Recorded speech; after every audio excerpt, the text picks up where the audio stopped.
I love this. You look in the background, you can just envision a technical director going, "Go down." Welcome to the College Football Mafia channel. I'm your host, Nathan Bomber Brown. With me are my partners in this whole thing and people I really, really respect their opinion. That would be the Wild Ute and Moen. How are you guys doing tonight? Living the dream, baby. There you go. Living that dream. Living the dream. Ohio State's in an off week. BYU plays Iowa State, and Utah plays Colorado. That's right. We will definitely be talking about those games tonight. But first, I just want to give a shout out to everybody. Thank you very much for being here on Friday night.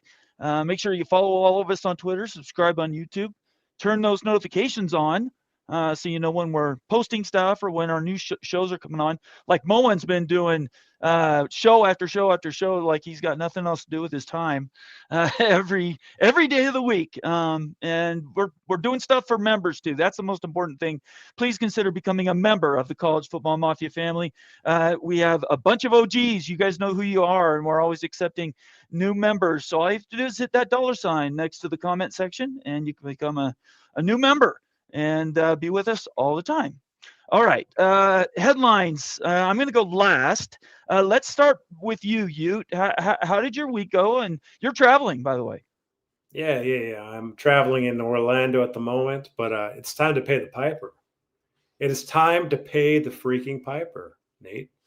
And like the Holy War game went on, BYU won the game. Utah was defeated, and the bet was to eat Skyline chili on tonight's Big Freaking Friday show. So what's going on right now? The Skyline is warmed up. It's getting prepped here. It's going down. I'm going to eat this thing. I want to try it out. The Skyline chili, Moan, everything that you've wanted here with the Skyline chili. You wanted me to taste it. Never had it before in my life. We'll find out how good it is. Yeah, I have a feeling you'll never have it again in your life after this. Yeah. I mean, look, it is what it is. You respect the fact that you follow through on your bet, and you know that at the end of the day, people know we're going to do what we say we're going to do, whether you like it or not. Something completely different. But I do want to really quick just jump into this because it is something I have not commented on. I haven't seen Ute or Moen comment on it, and that's this thing. The whole betting scandal has run completely under the radar. Chauncey Billups, Hall of Fame player, coach, 2 or 3 world championships. Who's that other guy on the freaking Nets? I can't remember. What do you guys think about that whole deal? Rock and Rant says, I was surprised I didn't hear College Football Mafia crime family mentioned in the NBA betting scandal. We have to do better. Hey, look, all you do is remind me, and I might have said something wrong, but what do you guys think about that? Man, that's a really big deal. FBI is going to arrest people. I mean, has arrested people. I mean, it's super sketchy, right? And like anytime you're dealing with pro sports or any sports, it's like you're bringing like big dollar bets in, the mob in, like nothing's ever good. You never know what kind of shaving is going on, what kind of sketchiness and stuff. And it kills the integrity of the game, right? Like it really does. Like you don't know really what to expect. Like it's not like a true pure game anymore. So I hate that. I mean, like it's not surprising because the NBA, this is just what the NBA seemingly does. Right. Well, right when they start their new contract, by the way, their new contract got kicked off Wednesday. To be fair, this is more about gambling on poker. This involves there's mafia. The word mafia will you? Yes, I know, and the word mafia is very apropos in there. Yeah, because they basically used X-ray technology, invisible poker tables, almost like card trick type. Stupid stuff. I mean, it's like you could go into a Vegas store and buy super spooky things for your friends when you get back from Vegas and play poker. It's really stupid stuff if you think about it. Right. But I mean, they've apparently been fleecing millions upon millions of dollars off of some for poker years. Players. So for years. Yeah. And a lot of them, these private poker games, having celebrities like that, people want to rub elbows. Go in there, you rub elbows, and come out a couple fingers lighter. Oh my God. There, Ute's got his dinner. Having it's good. PTSD flashbacks. Thank you for sharing Ute on your vacation. We appreciate it. Oh my gosh. Bye. Wow. That's how I would. You really went all out, man.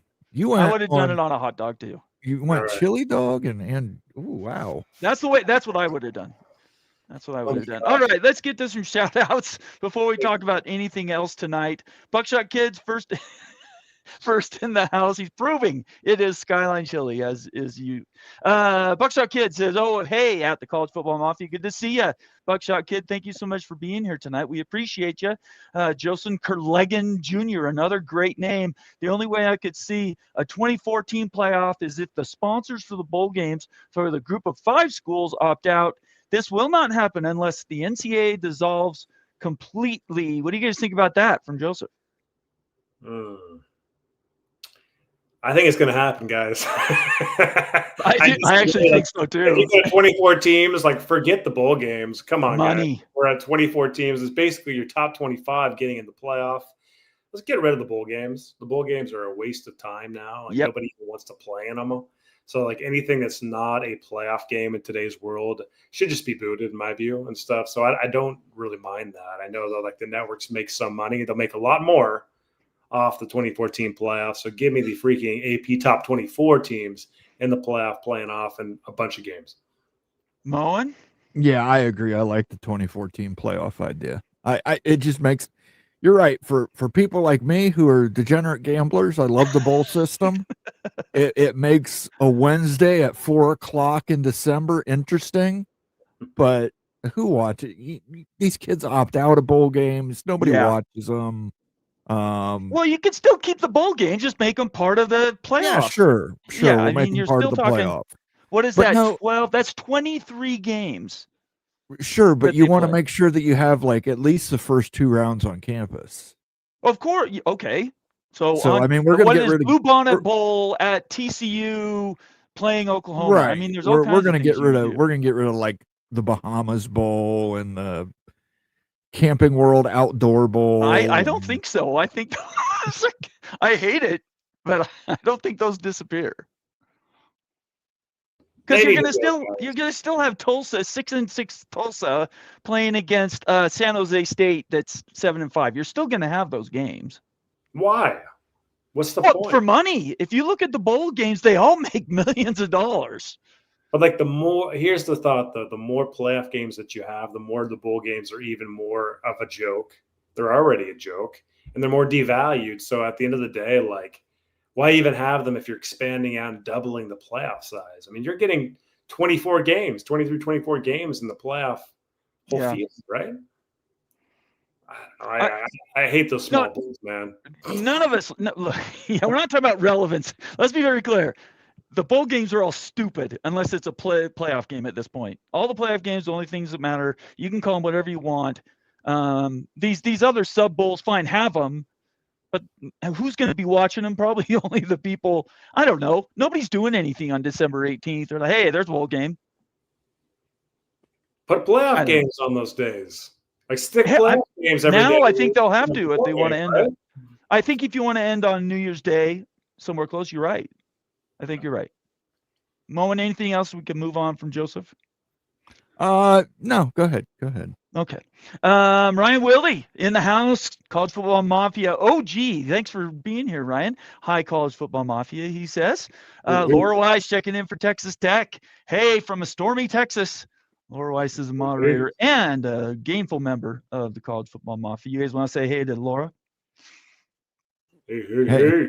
Hey, Laura, First Lady of Lubbock, Laura Weiss. Hey, there you go. There you go.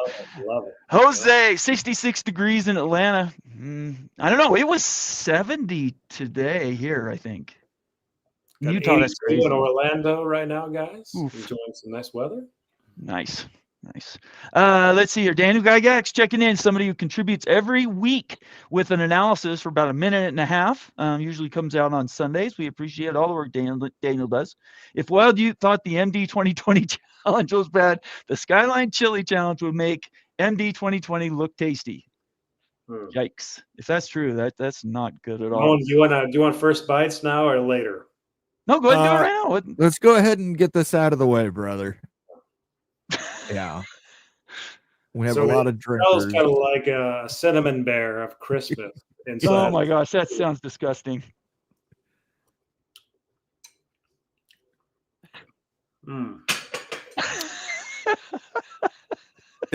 Isn't that interesting? Isn't that an interesting flavor profile?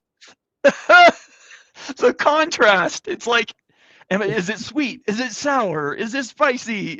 It's like the notes are a cinnamon bear Christmas on the nose, and there's a slight taste to it, and then all of a sudden it's just straight freaking preservative salt and meat. Straight meat right there. That's gross, man. It is freaking gross. Memo, look, I'm not making any gross. bets that have Skyline Chili. I'll sing a song. I'll wear a hat. I'm not doing Skyline Chili. What the freak? I don't. This is from you Cincinnati, were by the the test way. agent. I don't trust Moen, but you saying that now I know. I've learned from somebody else's mistakes. It's like basically like it tastes, maybe it's just this can. Maybe it's how it is. Really old chili with just like throw a cinnamon bear in like a chili can. Okay, all right. I tend to think it's more like you don't have everything to make a soup, but you just use everything in the cupboard. And it's like, well, we've got some tomato ketchup and some cinnamon and a bar of chocolate, baker's chocolate. Throw it all in there. Throw it in there with the meat, and we'll call it chili. And oh my gosh. We'll serve it to people. The hot dog might be tolerable. How long is that? Like a 100-year-old brand, Moen? I mean, how long is this? I think it's probably close. Wow. Okay. They refer to it as Greek style chili. It's apparently from a Greek recipe. No, I'll tell you what. What? With the hot dog, right. Skyline chili ain't that bad. Because the hot dog flavor, like the beef flavor, just kind of overpowers it a little bit, and you just get a little I'm bit all for that. So, like, that's how I would have done it. It's 2 hot dogs with chili and cheese. That's what I would have done. Moen, I wouldn't necessarily recommend it, but like this compared to straight up Skyline chili is way better. Like this hot dog version and stuff. So I didn't put the spaghetti. That's I can tell you right now that'd be horrendous. Anyway, I can agree with you. It is horrendous. Why did you do? This is the stupidest show ever. Okay, Wildcat 12. I would welcome a 2014 playoff that could add some urgency to fix the logistical and financial nightmare that college football currently is and get some dark horses into the race. Fair enough. Appreciate it. Good to see you, Wildcat. Thank you so much. Sooner Cherry Bear. There's a name as well. Good to have you here, Sooner. Make sure you subscribe. Follow us on Twitter. Do all that fun stuff. We appreciate you being here on Friday night. He says howdy, by the way. Jan Hulk, Slovenia in the house. Good to see you, Jan. We are an international channel around here at the College Football Mafia.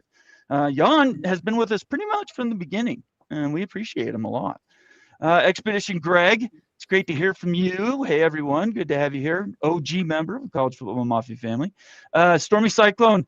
I got it up, Stormy, right there. Iowa State, BYU this weekend. Go side to side. That is when Moen and I are before the show. We're talking about best matchups of the weekend, and it's probably the third best matchup of the weekend in my opinion. But boy, Iowa State's on the ropes. I mean, like Iowa State's got really bad injuries right at wide receiver, but like and DBs, I believe as well. I'm telling you, like the Big 12 did BYU dirty by putting them on the road after the Holy War week. Like I get what happened last year, but talk about a rough place to go on the road and off a bye week. Yeah, like, dude, what a setup. Like I don't know how if BYU gets this game, I'd be shocked because I don't think anyone's winning this game off a bye week and going on the road and everything to Iowa State, who's one of the best teams in the conference. Man, call Brett Yormark because he screwed you guys. Well, I said that in the preseason. When I saw the lineup from Utah to TCU, I was like, okay, now I know. Anyway, Iowa State, BYU this weekend. Good to have you here, Stormy. It's great to see you. Rock and Rant again says, we're talking about the ratings for the Holy War. You and I look at this completely different. For my opinion, might as well do the Holy War right now. Utah, BYU, it was a good game. Utah outgained BYU, but BYU got all the extras. The turnovers, played almost mistake-free ball. There was 2 defensive lapses that literally gave Utah 14 points. But other than that, again, these teams are not 3 points is about where they're at. I'm very happy BYU won. I know Utes disappointed. Utah lost. But in the preseason, I just want to get this out of the way. I said Utah was going to be in trouble with Dampier as a running quarterback that's 5'2", very, very quick, can't see over his offensive line, can't stretch the field, and gets hurt. Now it's week 7, and he might not even – week 8, I guess. He might not even start this week. Might even be a better quarterback running, right? Yeah, the backup, Bird Ficklin, is a freshman, true freshman from Oklahoma. He's a runner and a dual threat. He's kind of like Dampier, but he looks just to have a little bit more zip and a little bit better passing arm. But like he's a freshman, right? You never know what you're going to get from a freshman as the youth. Right. That's true. He could be a superstar. He could be nothing. Like we just don't know. But he's got the potential to be like a stud. Dampier's the guy though. When he's healthy, he's going to come back and he's going to start for the Utes. But yeah, I think that we talked about it before, Nate. I think that you were nails. I think we were both nails in our analysis before that game. Like if BYU held Utah to less than 25, 26 points, you're going to win the game. Exactly. And exactly, we nailed it. Right? Like it wasn't that complicated. And if I'm anyone playing Utah right now, I'm playing goal line defense, challenging them, say go anything vertical, because I agree that's exactly how game plan Dampier. Ficklin, I'm hoping that he shows a little bit more on Saturday, because I think he's going to start versus Colorado. So we'll see how that goes. I'm optimistic though. Moen, what do you think of the Holy War from a distance? Well, one, anybody named Burt Ficklin is not going to be a stud. What do you mean? The worst name, Burt Ficklin. He's pretty quick. Bird. He's Bird Ficklin. B-I-R-D, Bird. Like, Bird. I will say this: he's pretty quick. He showed flashes. I don't know. Bird Ficklin. Maybe change the last name. Okay. I don't know, kid. But listen, the Holy War, I didn't watch much of it. I was watching Notre Dame USC. Yeah, that's the problem. I know you guys disagree with that, but that's just, for me, Midwest growing up, that's the rivalry game outside of the game. I think we knew that. I don't think Utah are stupid enough to know that. You can't compare the two. The timing is horrible. And he needs to move it to the end of the season, the day before Thanksgiving, even Friday, when people are watching. You can't go up against USC, Notre Dame. I don't care what the time zone is. I'm disappointed in the rating. And like Nate, I know that you've seen that like on social and stuff. In Moan, I think it was like a humbling rating that the Holy War had. And I don't change my mind often, but I'm changing my mind on this one. I was wrong about it. I think that the Holy War is a great game. I think it's a regional game, but it's not a national game. And I didn't believe that before this game, but seeing how you can't even pull a 2 million rating on Fox with Big Noon there, guys, you just got to call it like it is. That's a joke. It's a fail. It's a massive fail. Well, I'm so disappointed. It's concerning. It's concerning. I don't Okay, care. but Every week you're going against banger games. Moan, if you put this game on rivalry weekend, you're going against the Iron Bowl in the game. Come on. Like every week there's banger games in the SEC and Big Ten. It's not excuse. I agree. That's why it needs to be. I do agree with Nate, and I think Brett Yormark should do this, and I know Big 12 fans are going to hate this. Play Thursday games. Play Wednesday games. You've got to get yourself out there in front when you don't have any competition in front of you in order to win over an audience. I know it's not fun. Listen, Big Ten teams hate playing Friday night games, but look at the ratings Friday night games are getting. They're doing monster numbers on Friday night, and sometimes they're not even good games. Now, obviously, last week, Louisville beating Miami, that was huge. But, I mean, even Texas Tech losing. What are you talking Yeah, I think it was Minnesota played Nebraska last year, and, I mean, that did big numbers. So I do. I want to be very clear about it, and then I'll get to Rock's comment here. Look, I'm 55 years old. I'm not stupid. I understand going up against some of these nationally 120-year-old rivalries. It's almost impossible to draw a number. People are going to watch the bigger brands. That doesn't mean you give up, though. That's kind of where I get frustrated. Is everybody says, "Oh, the sky's falling and all this other stuff." 2 million's not where we wanted. I was hoping for 3.5, but I'm also willing to look in the mirror and say, I think there are ways to get that number up. One thing BYU UTEP fans need to understand, though, is no matter what day it's on, we cannibalize each other in general. We inflate each other's numbers each weekend, whether you want to admit it or not. You're watching the other's games, and then when you put them together, you kind of, it's like a super thing collapsing down. I do think there's opportunities to exploit, and going in October, I thought even November early was stupid. I don't know what to do with Brett Yormark. Anyway, anything else, Mo? How about the game itself, Owen? You're talking about some of the other stuff. I did not. I just watched the highlights, so I did not get to see so most of the game. Did you see Bear Buckmeyer's run that won the game? Did you see that? I did. I watched the highlights on what do they call it? The final. So, and he's a good running quarterback, but again, I still go back to that thing. Listen, man, you're going to get beat up. You're going to get to the end of the season when you need him the most, and he's going to be dinged up. Can't run the quarterback all the time. Well, he didn't actually. He only ran like 10 times. Like okay. ASU. Yeah. Okay. ASU was a different game. By the way, it was raining. There was a lot of reasons he ran so much against it. Sorry, not ASU, Arizona. He does not run like Dampier does. If you look at Dampier, I think he's same quick, thing. he's agile, he gashes, right? They're just different. I still think you can't take that much punishment for a quarterback. I 10 think runs. I think Georgia Tech's finding the same thing out. So yeah, I don't know Georgia Tech's numbers. I just know Bear is not running as much as you think. If you're only seeing the highlights, that's all you're seeing. Okay, anyway, we can move on. We don't have to sit on it. Let's get to some super. First, let me read Rock and Rant's comment here. Thanks for being here, Rock. We appreciate you. Thanks for everything you do for our channel. And everybody needs to follow him and subscribe to the College Football Express with a big X. And he and Miami Flow have a fantastic show, and we appreciate them. Let's get to some super chats before we do anything else. Mosito in the house, long-standing member, OG member of the College Football Mafia family, saying Ute should be wearing a BYU hat while eating chili.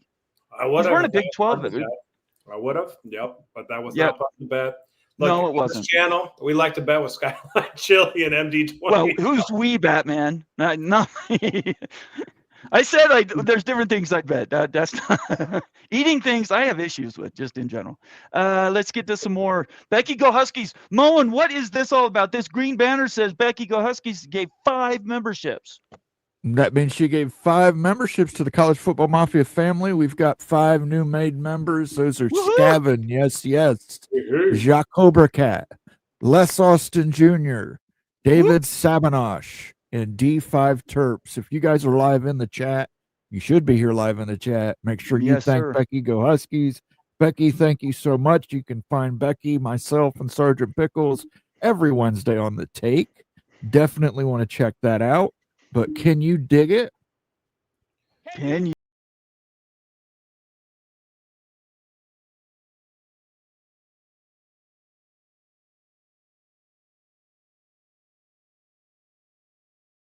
Can you also give one for Mosito, please?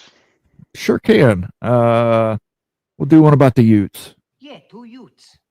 What is a Ute? What is a Ute? It's been rough times this last week in the Utes. Like just looking at the whole program and everything. I think there's some soul searching going on. And if this freshman quarterback beats Colorado, there's going to be some momentum. If the Utes lose, man, I don't know. It's going to be a turning point in this program. So we'll see how it goes. So before we get off that, I'm so glad you brought that up because I forgot to ask you. Kyle Whittingham, 2 years ago when we started the channel, you and I both said maybe it's time.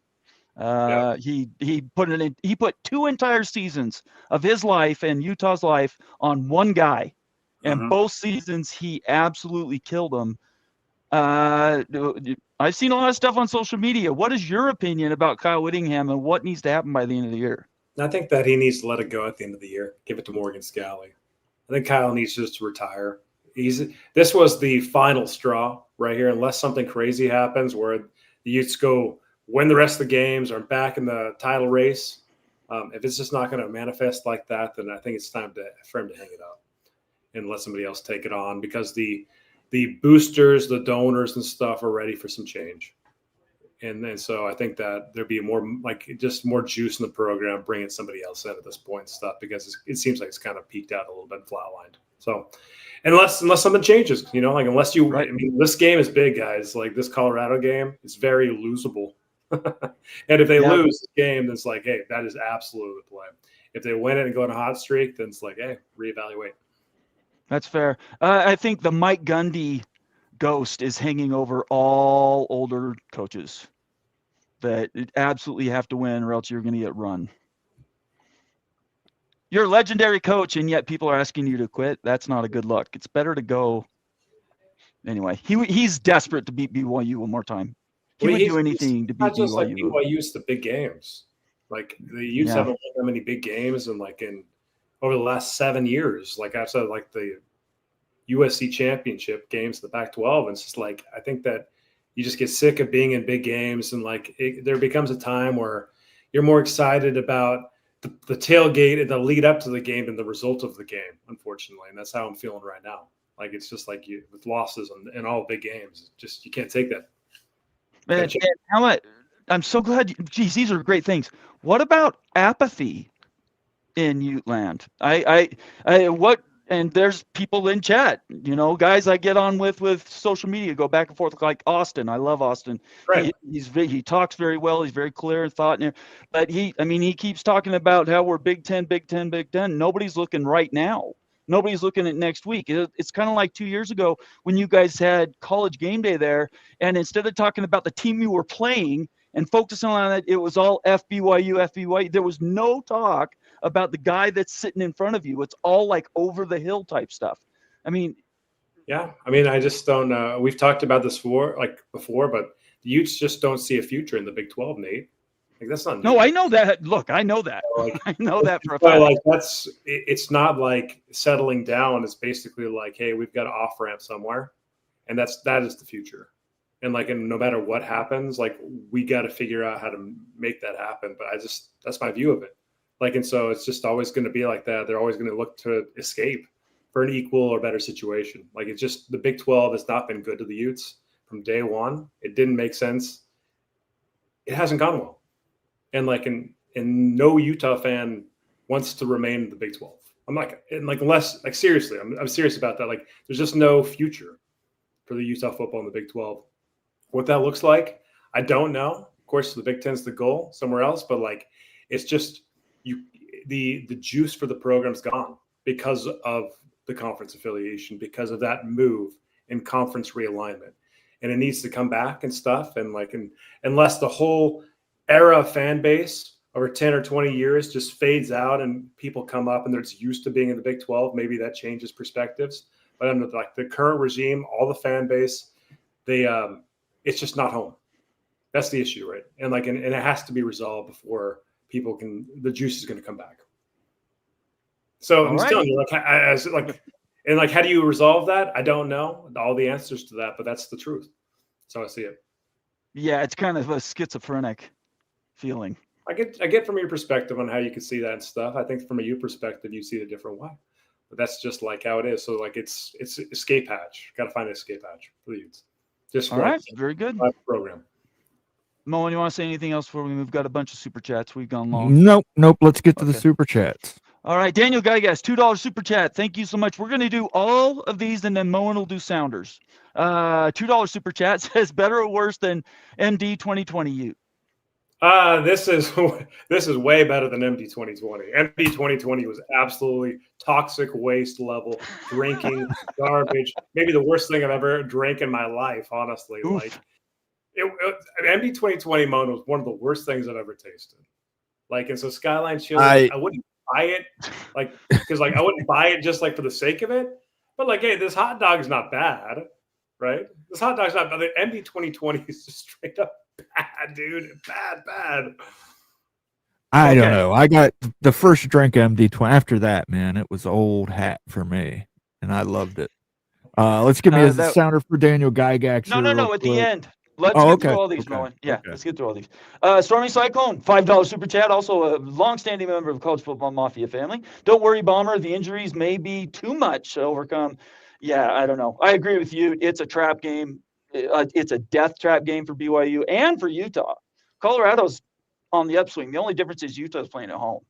So, why you do bye weeks like for the opponents coming in after the Holy War? dude, I don't know. Freak, I will man. tell you this though: if BYU does win on the road, Yeah, it's legit, right? Nobody can say anything at that point. I think BYU. This is basically like in my view. If you get this game, BYU is going to make the playoff in my mind, even no matter what happens with Texas Tech. Like I seriously think that even if they had 2 losses both to Texas Tech, this is that pivotal game to show you got a playoff team or not. Agreed. Becky Go Huskies, $5 super chat. Also, thank you for the memberships there, Becky. I was surprised Washington, Michigan got 4.3 million. Mariners won late Friday, and Seattle was hung over. That is a lot of people. But again, is that Washington or is that Michigan? Boy, I wish people had to log into their TV and said, "I am a fan of." I'm tired of these shared viewership numbers because you don't know who is that. Well, a lot of that you got Michigan fans and you got Ohio State fans hoping that Washington. There you go. Michigan. See, again, just like that's what I said about BYU Utah. They hate watch. Those numbers absolutely go up when they're hate watching. Ryan Willie, a $5 super chat. OG member of the College Football Mafia family, saying the most played rivalry is Wisconsin, Minnesota. Let's go. Absolutely correct. Respect. Yeah. $20. Sorry, go ahead, dude. I'm sorry. That's the Axe game, correct? Yes. Is it? All Bunyan's Axe. Okay. All right. Very good. Mark Bowman, a $10 super chat, also long-standing member of the College Football Mafia family. Iowa and Minnesota have Floyd of Rosedale. Do BYU and Utah have a trophy? No. I don't know. It's not that kind of rivalry. It's a different. Yeah, they're not playing for a boot. I'm just telling you right now. They're playing for bodies. Yeah, in Like a in the body Midwest, we play for a lot of trophies. There are a lot of trophy games in the Big Ten, and there Didn't are you have some to have real a trophy ridiculous that- ones like $5 bits of broken chair. Cincinnati and Louisville play for the keg of nails, and the old Oakham bucket. That is the Indiana Purdue trophy. They should call it a body bag game, is what they should call it. We'll start calling the Holy War the body bag game.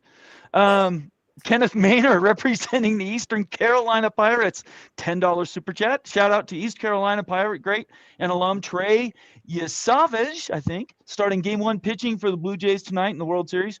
Great showcase for consistently great baseball program. ECU, very good at baseball, if you don't know. Very, very good. Oregon State as well. Let's see, Ryan Willie, another $5 super chat. Thank you, Ryan. We really appreciate it. What if Utah never gets a big invite? And I think that's a real possibility. But yeah, like I do understand your perspective, Nate. I do understand that you do have bias too, and I think we both understand. Oh, I admit it. I've always admitted it. Yeah. It's not a shoo-in by any means. I'm with that. Like, right. To say it doesn't happen ever, right? Like, just real talk, guys. Like, I want to be really honest about how I kind of see it and everything. If something else emerged and stuff, I think the Utah Utes need to jump on that if that's best for the rest or whatever. Anywhere you can make the same amount of media rights revenue and form something else, but losing the California recruiting pipeline has been really difficult for the Utes. And plus, it's just it feels like the program kind of is in no man's land, not based on coaching, not based on culture, but based on circumstances. And I don't know how to change that other than switch conferences. I think, again, I don't think we're even in 2030 through 31, the conferences might be irrelevant. We might be talking about something completely different where everybody's competing for a championship. So we're not there yet, but lost you. He's walking away for a second. Maybe he's throwing up. I don't know. No, I'm teasing. I don't know where it's going. Laura Weiss, a $5 super chat. Thank you so much, Laura. Chin up, Wild Ute. You are stuck with the unwashed for a while. I'll come back to that when Ute comes back. That's funny though, Laura. That's brilliant. I love that. And then I'm going to throw in a regular comment here from Skaven. Yes. Thanks, Moen, again, Moen, for the Gopher Husker reference. No problem, Skaven. At least I think Matt Rule with that game, he may have secured himself as a Husker for a while. I think everybody, Manny Diaz and Matt Rule were the two hot names last weekend to take over for James Franklin at Penn State, and they both went out there and kind of laid eggs. So I don't know, but let's play a few sounders for some people here. Yeah, go for it. You've got it open, man. Hey, man. Am I driving okay? I think we're parked, man. You just gotta keep living, man. Livin. So you cared whose ass it was and why it was farting, and I believe that time can come again. 3 Badgers. Badgers? Badgers? We don't need no stinking Badgers! No. No, man. Shit, no, man. I believe you get your ass kicked saying something like that, man. Thank you, everybody, for the super chat. Thank you to, let me go back to the top, Daniel Gygax, Stormy Cyclone, Becky Go Huskies, Ryan Willie, Mark Bowman, Kenneth Maynor. Thank you, Laura Weiss. Thank you guys all so much for the super chats. We do appreciate it. And thank you.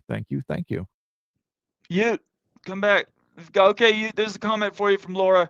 Chin up, Wild. You are stuck with the unwashed for a while. And then she says, or, and then we lost it. Yeah. Okay.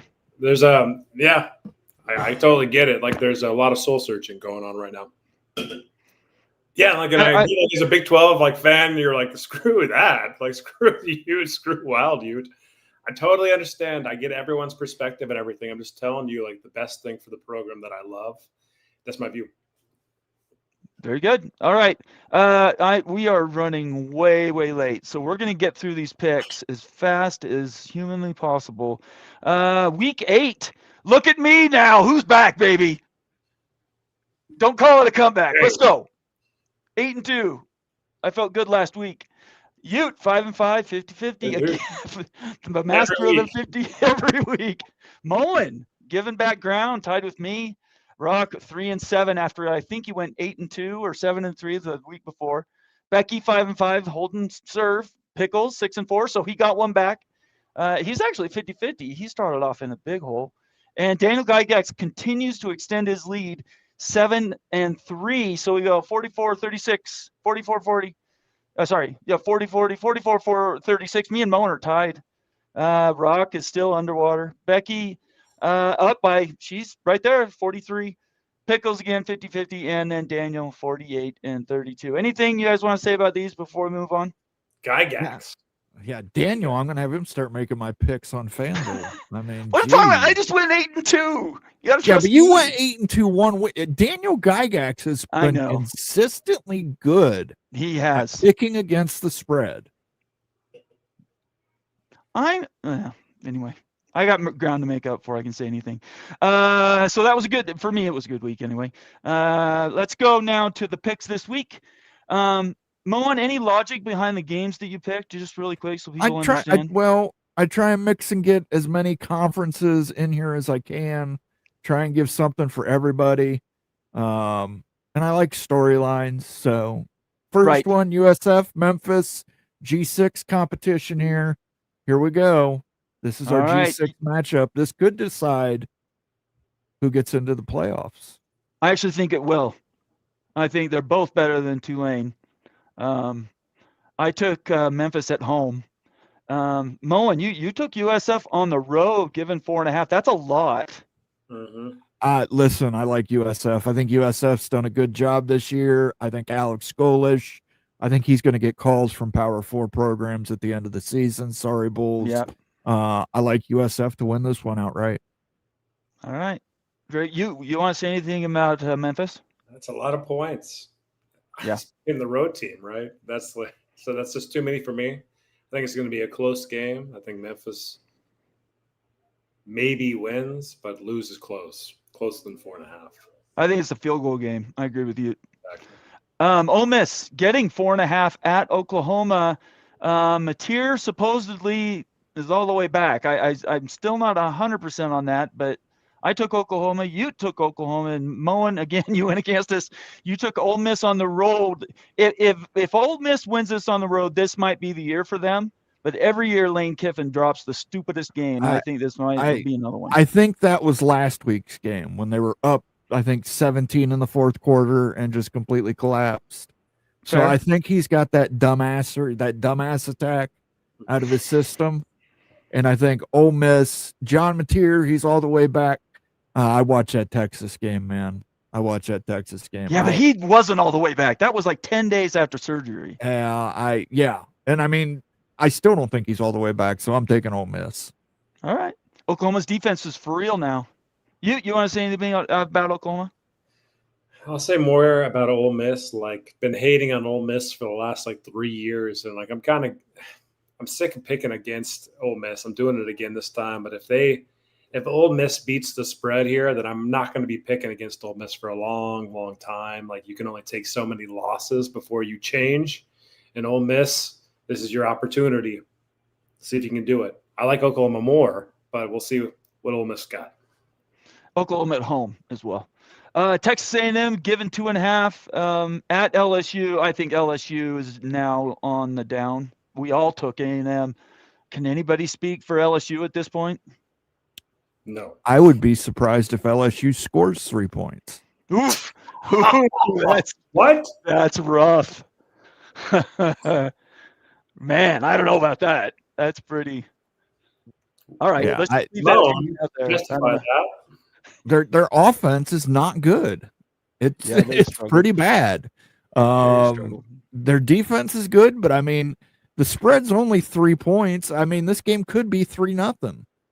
Oh, wow. And Texas A&M wins and covers. So, and yet SEC. Yeah. Let's go. What about Nessberger? Remember when he was supposed to be the number 1 pick in the draft? Well, Sure. Hey, remember when Drew Aller was a first-round pick? Remember what? I don't even want Sawyer, Robertson. I mean, we could go down the list of quarterbacks that have underperformed. We're not going to do that tonight. BYU getting 2.5 at Iowa State. Obviously, I took BYU, and just since I'll speak for them, since you guys took Iowa State, I do think this team can break the mold. I will know this. Everybody should know, even going into the Holy War game, Kalani has been speaking all offseason about losing that Kansas game last year. So there has been a level of focus for BYU to win the game after the Holy War. Not saying it's not an easy thing by any means. Iowa State is very good, but they lost a defensive end, I believe. And Stormy might correct me, but I think they're down a defensive end and maybe a couple of DBs. I haven't looked at the injury report again. They're wounded, and BYU runs the ball straight up the middle. So unless you have big linebackers, and you can speak to this, LJ will just run you over. He will truck anybody who gets in his way. So that's my bit on BYU. I said before, this is a game, like a swing game for the playoffs, in my view. BYU gets this game, I think that they're going to the playoff.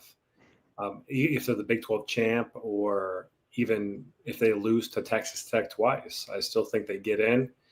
I don't think they lose anywhere else. This is a huge game for the Cougars and stuff. Like Nate, you've already talked about it, what happened last year. It would be an impressive win off a bye week for Iowa State at Iowa State. BYU's played a lot of close games this year, right? Colorado, Utah, Arizona.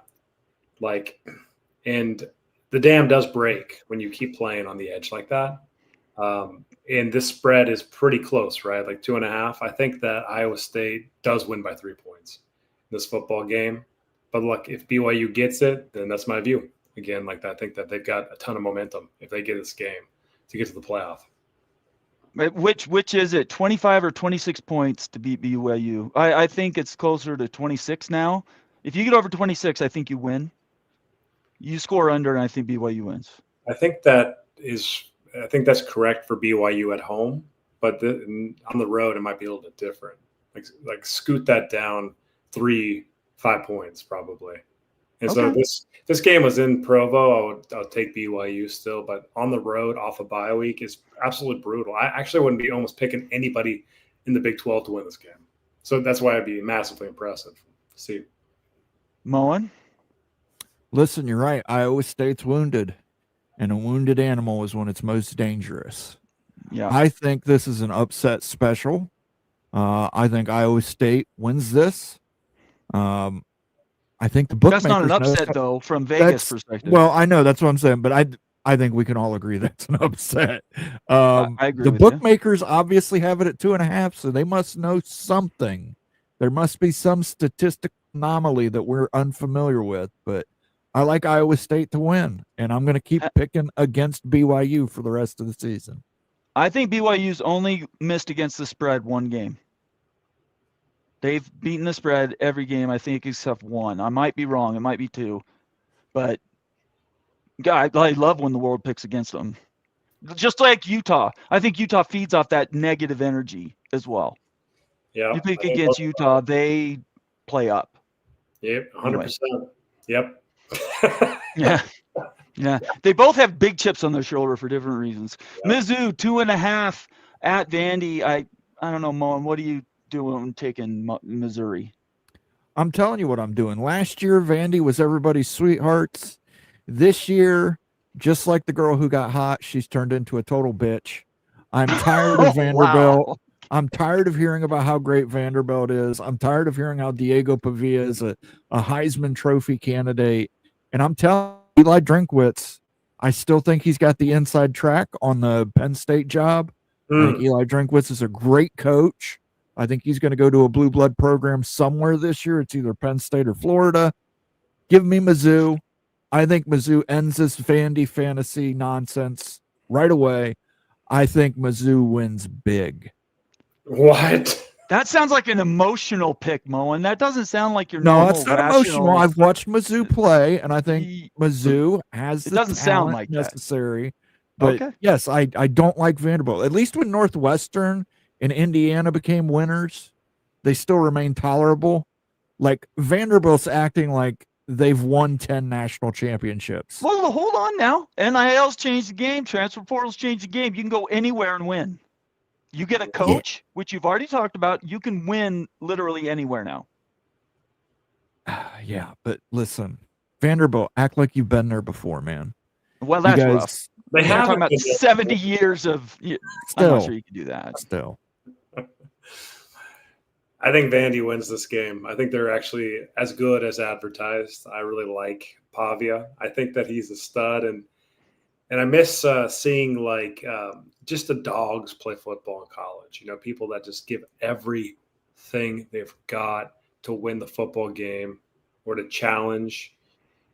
Like Tim Tebow had that. Pavia has that. Just so much freaking heart that. Like it's almost like motivating for everybody else and inspirational. I think that Vandy has that type of leader on their team. I love the coaching staff. This team's good. Give me Vandy. All right, let's move it right along here. Baylor 4.5 at Cincinnati. I actually think Cincinnati's pretty dang good. I've watched their game. What was it, last week or the week before? And they can run the ball. And if you can run the ball, you can win college football games. They play decent defense. I take Cincinnati to win maybe by, let's see, 4.5. So they'd have to win by 7 if you're covering your home. You have to win by 8 if you're covering the +3 from being a home game. But I think Cincinnati's very good. Oftentimes with picks, I just like look at them like based on my experience with those teams, based on their records, based on watching them. I just make the quick call right immediately. This team. I was stewing on this one for a second. When I stew on these games and everything, it's always kind of trouble because I feel like Baylor could really easily win this football game. But Cincinnati has only lost to Nebraska close, and they're hot right now. And they're at home. It's hard to pick against Cincy because of those reasons and stuff. But I just have a suspicion that Baylor might pull an upset. We'll see. Okay. Moen, you got Cincinnati in your backyard there. Yeah, I do. You have no idea what it's like. But yeah, Cincinnati, I was wrong about Scott Satterfield. I thought that was a terrible pick as a head coach. I think all three of us didn't like it. I couldn't believe it. I was wrong. He is the dude. He's got Cincinnati playing really, really well. I think Cincinnati's a legitimate contender for Big 12 champion. Go Bearcats. All righty. UCLA. You just are addicted to UCLA games. I cannot understand how you continue. Every week you put UCLA in it. I will explain this. Drives me bonkers. 24.5 at Indiana. What are we doing, Moen? What? Now, look, I'm going to go out on a limb here, and I'm calling this now, and I put my money where my mouth is, and I showed everybody. I have taken UCLA on the money line, no points, on the money line, UCLA to beat Indiana. No, you did not. And I took the over. $10 to win $1 or something. And I had 100% profit boost, so it was $10 to win $825 some dollars. There you go. There you go. I seriously believe Daniel Gygax brought it up in a short earlier this season. This is like 2007 all over again, where if you're number 2, you're marked, you're cursed. And Indiana is now number 2. I think this is the game that catches them. I just look. I got my fingers crossed UCLA wins. I think UCLA is probably the best narrative in college football right now. What they've been able to do to go from absolute dumpster fire to absolute winners. I think it's inspiring. I think Jay Neuheisel with his pretty long hair that he flips like a hippie. I think we're going to see a lot of that on Saturday. Go Bruins. Wow. Yeah, you go ahead. I mean, I'm just sort of.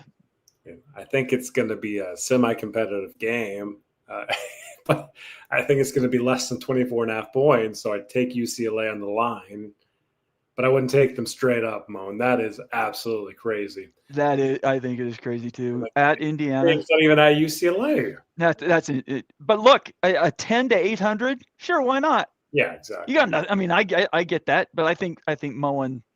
There's no UCLA is the best story in college football. Come on, I think so. Look, they have been a terrible program for 20 years. They win 2 or 3 games in a row, and all of a sudden they didn't just win 2 or 3 games in a row. They played 3 games at the beginning of the season where they were absolutely dumpster fire awful. We were questioning whether or not this was the worst college football program. But all that does is prove that the coaching makes a big difference. It doesn't mean the team is all of a sudden. Well, sure it does. The team is buying into Jay Neuheisel's offensive and that's plan. Great. But I mean, look, I think it's a great narrative. You agree with me on that? You can say that Vanderbilt being good is a good narrative, but listen, for me, it's UCLA, the comeback kids. All right. And they're going to win me $800 this weekend. Okay. How much would you win if UCLA won the Big Ten Conference? Oh, my. A lot. I mean, because UCLA lost a bunch of non-con games, but I don't think they've lost that many Big No, Ten. they can still compete for the Big Ten championship. Technically, they could still make the championship game. They can make the playoffs still, guys. Just stop. Just stop. All right. Virginia giving 10.5 to North Carolina. In my opinion, Virginia could give 75 points to North Carolina, and they're still going to win. So you took UNC. What is going on there? Are you sure you made that? Was that a mistake? No mistake. Okay. I just feel like something's going to change here with UNC. I think that Belichick is actually a good football coach, as evidenced by his many Super Bowl championships. And everyone's written UNC completely off. He's on the chopping block as a coach and stuff. And sometimes the dogs come out when all things are lost, right? This at North Carolina, Virginia's riding high and everything. They're probably overlooking North Carolina in this football game. I think North Carolina could win straight up. Okay. Moen? Yeah, North Carolina is not going to win anything. I don't think North Carolina's going to win a game the rest of the season. Yeah, they're bad. To be honest with you. I think they're very bad. Tony Elliott at Virginia has done a great job. 10.5 That is a little worrisome, that half a point. But I think Virginia probably does cover, probably wins 27-3. Hey, Mom. It's not. Mon, so if UNC wins this football game, I'm not eating Skyline chili again. Mon, you have to. How about you have to stick a Jordan poster in the back of the next Big Freaking Friday show with Jordan's face, baby. Oh my gosh, no. Yep. We yeah, cannot do that on our channel. UNC wins and Jordan's face is in the back of your on air. I could do a virtual. I'll do it. I don't care, but I'm not. It'll be her face, but you might not like what else I put in there. Come on now. We're trying to keep this. Come on, we got to. We'll keep it. We'll keep it somewhat clean-ish. That's clean. We're just putting her face Let's up go. there. I will put a gigantic face of Jordan if North Carolina wins. If North Carolina wins, and you put Jordan as you walk. Yes. Okay. All right. I think this is a game Utes trying to get back past 50-50. That's what I think Utes doing here. Illinois is getting 4.5 at Washington, and I'm with the Dogs all the way. I think Washington's a good team. Not great. They were humbled. Was it last week or the week before? But I think they're good. I think they're good. 8-4, 9-3 ish. But I don't. I think Illinois at Washington. Yeah, there's no way I'd pick against them. Ute. I think Illinois is overrated. I think they've been overrated all season. The fact that they started top 12 blows my mind still. Yeah. No. Washington, this game's in Seattle. That's a tough place to play. One of the hardest environments to play in Husky Stadium and stuff. 4.5 points. Washington's going to win by 7. Moen, you took Illinois. I did, because I think the exact opposite is true. I think Illinois is underrated. I think Luke Altmaier is a good quarterback. And I think there's teams this season that have proven that it is not impossible to win at Washington. I think Brett Bielema is a hell of a coach. I think Jed Fish is looking elsewhere, possibly towards the Florida job. That's actually possible. And I think maybe some of the kids know that, and some of the kids aren't going to give it their all. So I like Illinois, the Fighting Illini, 4.5 points. Washington wins this. I'd say they win it by a field goal at most. But okay, hang on. 4.5 points. Yeah. So let's go back to this Ole Miss, Oklahoma. Let's talk about Lane Kiffin for 5 seconds here before I have to go because it's my wife's birthday. If you're picking with a coach that might be looking elsewhere, say for $14 million a year to coach a team in Florida, to have basically unlimited NIL, top 5 every year recruiting, and your coach might be looking elsewhere. You don't think, because you just said the opposite about Illinois and Washington, Jed Fish. Now all of a sudden, explain Lane Kiffin. But Ken, I don't think Lane Kiffin is a legitimate candidate for Florida. I don't. I believe he's leveraging this for a maximum contract at Ole Miss. Well, that's possible. I think he's fallen in that trap before of chasing the dream job.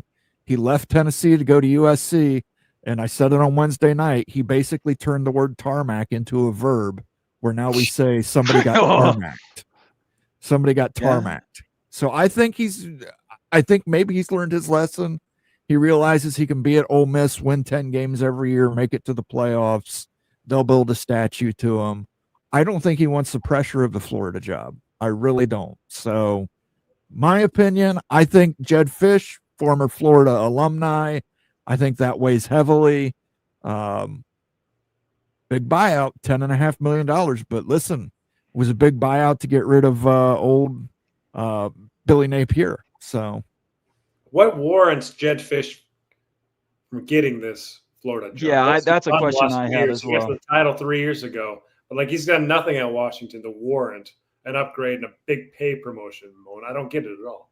Yeah, I think he's done a very good job recruiting, and I think he's done a very good job developing. Sorry. He has developed talent, and he's got NFL experience. And for some reason, ask North Carolina, your pick to win against Virginia. They believe NFL experience actually translates into college football. So that's why I think, in his stint at Michigan, as an assistant at Michigan, I think Jedd Fisch is probably who Florida wants more than anybody. Well, no, I take that back. More than Florida probably wants anybody? Nick Saban more than anybody else. But realistically, who they have available in front of them, I think Jedd Fisch is the most desirable candidate for Florida. Why not? Why not James Franklin? Again, James Franklin, trouble winning the big game. And I don't think they want sloppy seconds from Penn State, to be quite honest with you. Okay. Florida doesn't. Very, very interesting.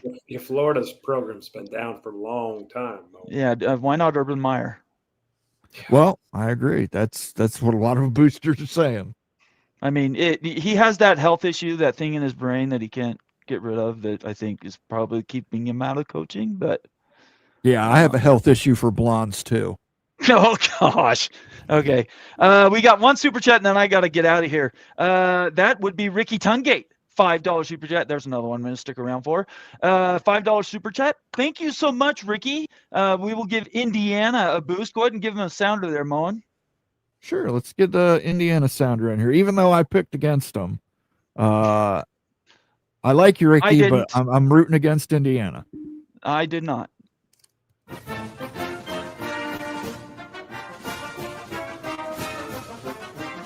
Let's go. Thank you so much, Ricky. We appreciate you. Good luck this weekend.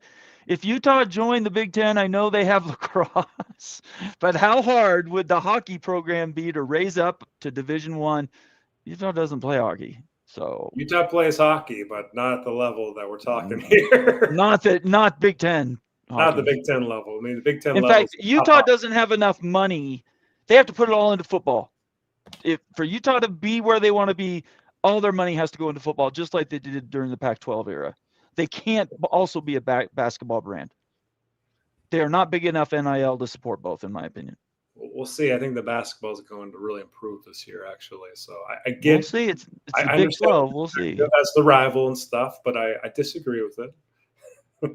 Okay, time will tell. So to speak to the super chat here, so yeah, there's a lot of raising that the hockey program would have to bring up and everything, because Utah hasn't been at the highest levels of hockey. But I will say that like hockey now in the state of Utah, with a Mammoth being here, could be a game changer for that.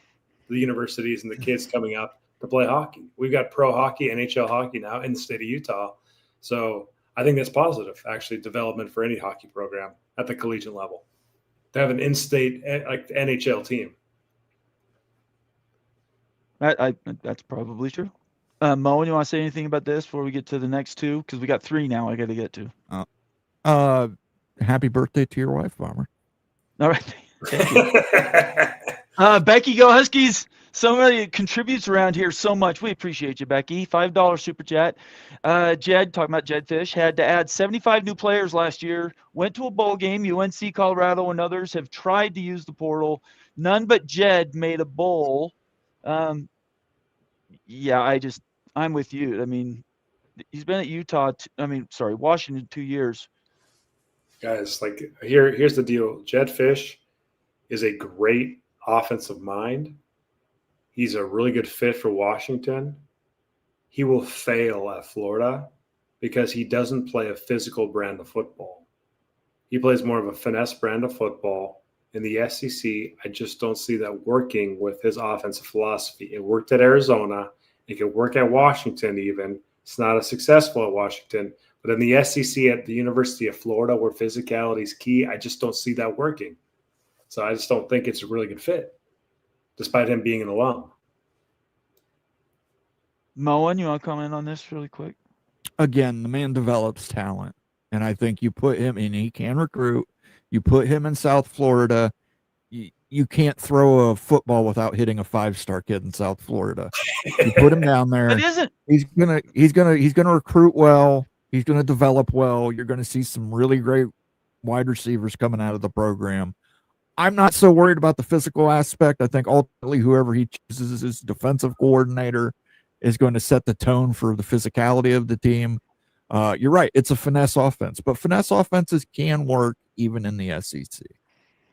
let me just close your eyes and everybody close your eyes. Just take a deep breath here.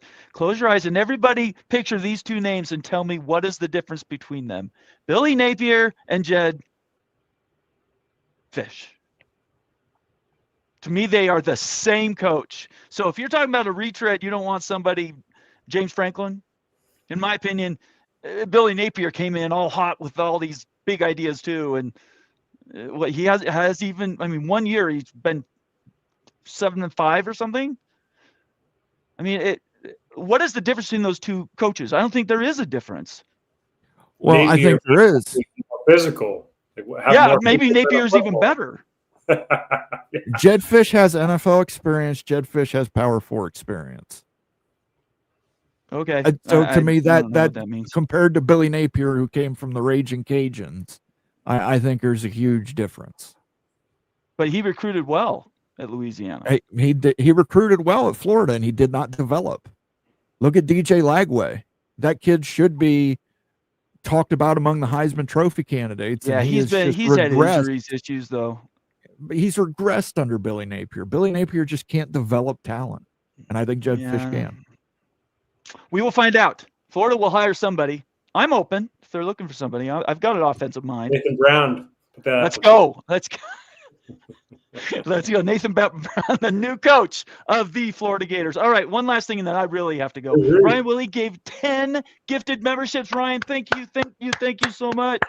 Ryan Willie, our OG gangster of the college 10 Badger sounds in a row, Moan. Yeah, let's do something really quick for Ryan.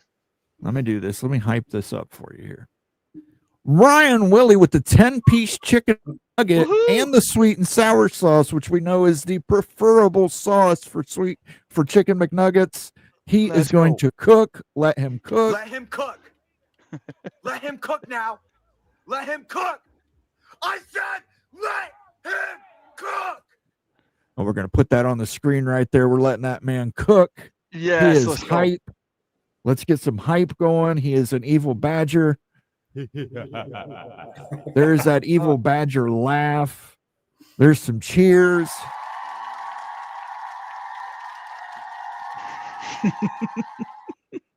Let's get ready to rumble. Get ready to rumble. That is a Kansas thing. There you go. All right. And then General winning. Where's Brutus doing down there? Hey, I don't know. I'm just running through some of these. Some of these are pretty fun. There you go. There's Bucky Badger. All right. I'm going to go. Thank you so much, Ryan. Hey, Ute, it's great to see you. I hope this week goes better for Utah. Certainly it would help BYU if they beat Colorado. And Moen's got the week off, so everybody pile on Moen in the comments on Twitter, would you? Yep, because he's got nothing else going on. Everybody have a great week. Go ahead. I was going to list off who was given memberships by Ryan Willie, Steph Moll, Seven, Dustin Flaneur, Brandon Price, Blast Hole, Don in Kansas, Say that again. Kansas Bear fan, Steve Starge B, Brady Moon, and Javon 856. You were all gifted memberships to the College Football Mafia family. You are all now made. You can go watch Moen Confidential and watch how we're taking a look at all the marketplaces that are possible Big Ten expansion candidates, looking at GDP, looking at wealth, looking at median incomes. Yeah, like the island of Guam, or let's just throw in Saskatchewan while we're at it, or Manitoba maybe. I mean, let's just add everybody. Let's just say the whole world is an opportunity for the Big Ten. Let's not just BYU. Everybody. Not BYU. Everybody, the entire world except for BYU, fine. But it's not everything you guys are saying. Peek around the corner. Greg Fugar seeing me off. I appreciate you, Greg. Thank you so much for being here. He says $5 super chat for may God have mercy on Hawkeye souls because Golden Gophers will not. And I will leave on that note. You guys have a great weekend. Appreciate you, Mafia family. Thank you so much for being here on a Friday. And we will see you next week. Appreciate it. Moen, thank you so much. Go Coots. Peace. Absolutely. I don't have a really good pig sounder, so I can't do a Floyd or Rosedale. Golden Gopher sound. But there's nothing. there's nothing more. Arresting me for what? I'm not allowed to stand up for myself?